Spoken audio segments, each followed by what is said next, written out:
ആമയിലഞ്ചാൻ തോട്ടിൽ ജോയി എന്ന് പറയുന്ന പാവപ്പെട്ട ഒരു തൊഴിലാളി വീണപ്പോൾ അല്ലല്ലോ പ്രതിപക്ഷം ഇത് പറഞ്ഞത് എന്നാണ് മന്ത്രിയുടെ ആക്ഷേപം. അപ്പോഴാണ് പറഞ്ഞതെന്നാണ്.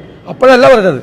നിയമസഭയിൽ വ്യവസ്ഥാപിതമായ മാർഗങ്ങളിലൂടെ കൊണ്ടുവന്നുകൊണ്ട് മഴക്കാല പൂർവ്വ ശുചീകരണം നടത്തിയിട്ടില്ല. നമ്പർ 1.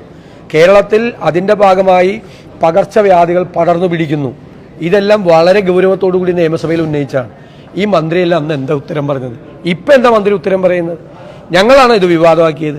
ഇത് വിവാദമാക്കിയത് ഈ ജോയിയുടെ തിരോധാനത്തോടു കൂടി റെയിൽവേയും തിരുവനന്തപുരം കോർപ്പറേഷനും തമ്മിലടി തുടങ്ങി. ഇറിഗേഷൻ ഡിപ്പാർട്ട്മെന്റ് തമ്മിലടി തുടങ്ങി. കേന്ദ്ര ഗവൺമെന്റിന്റെ സ്ഥാപനമായ റെയിൽവേയും തിരുവനന്തപുരം കോർപ്പറേഷനും തമ്മിലൊരു തർക്കം വന്നാൽ പരിഹരിക്കേണ്ടത് ആരാ? സർക്കാരല്ലേ? സർക്കാർ പരിഹരിക്കണം. സർക്കാർ രണ്ട് കൂട്ടരെയും വിളിച്ചു വരുത്തി ധാരണ ഉണ്ടാക്കി ഈ മാലിന്യം റിമൂവ് ചെയ്യാൻ വേണ്ടി ചെയ്യണം. ഇപ്പോൾ ഈ ജോയിയെ രക്ഷപ്പെടുത്താൻ വേണ്ടിയിട്ട് യന്ത്ര സഹായത്തോടു കൂടി എത്ര ടൺ കണക്കിന് മാലിന്യങ്ങൾ അവിടെ നിന്ന് മാറ്റിയല്ലോ. അപ്പോൾ ഇവർ വിചാരിച്ചാൽ മാലിന്യങ്ങൾ മാറ്റാൻ പറ്റുമായിരുന്നു. പിന്നെ ആമയിലഞ്ചാൻ തോട്ടിൽ റെയിൽവേയുടെ സ്ഥലത്ത് മാത്രമല്ലല്ലോ മാലിന്യം. ഇപ്പൊ തകരപ്പറമ്പിൽ നിന്നാണ് അദ്ദേഹത്തിന്റെ മൃതശരീരം കണ്ടെത്തിയത്. ആ തകരപ്പറമ്പ് മാലിന്യ കൂമ്പാരമല്ലേ? ആ തകരപ്പറമ്പ് റെയിൽവേയുടെ കസ്റ്റഡിയിലല്ലല്ലോ, കോർപ്പറേഷന്റെ കസ്റ്റഡിയിലാണ്.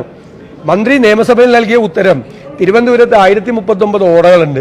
അതിൽ 839 എണ്ണത്തിന്റെ ശുചീകരണം കഴിഞ്ഞു, ബാക്കി നടത്തിക്കൊണ്ടിരിക്കുകയാണെന്നാണ് മറുപടി തന്നത് കുറേ ദിവസം മുമ്പ്. എവിടെയാണ് നടത്തിയത്? ഏത് ഓടയാണ് ശുചീകരിച്ചത്? ഒന്നും ചെയ്തില്ല. നിയമസഭയിൽ വീണ്ടും അദ്ദേഹം പറഞ്ഞു അത് പെരുമാറ്റച്ചട്ടം കാരണം മീറ്റിംഗ് നടത്താൻ പറ്റിയില്ല. മന്ത്രിമാരും MLA മാരും പങ്കെടുക്കാൻ പാടില്ല എന്നേ ഉള്ളൂ പെരുമാറ്റച്ചട്ടം.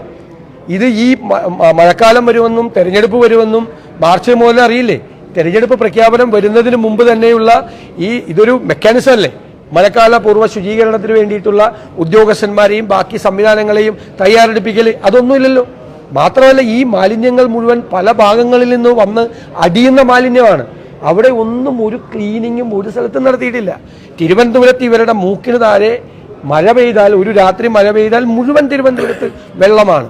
ഓപ്പറേഷൻ അനന്ത എന്നുള്ള അതിമനോഹരമായ പദ്ധതി UDF കാലത്ത് തുടങ്ങി വെച്ചതല്ലേ? എന്നിട്ട് എന്തേ ഇവരിത് മുന്നോട്ട് കൊണ്ടുപോയിരുന്നത്? പലരുടെയും താല്പര്യങ്ങൾ സംരക്ഷിക്കാൻ വേണ്ടിയിട്ടാണ്. ഇവർ ഒരു പണിയും ചെയ്യുന്നില്ല. എന്നിട്ട് ഇവരെ വിമർശിക്കാൻ പാടില്ല.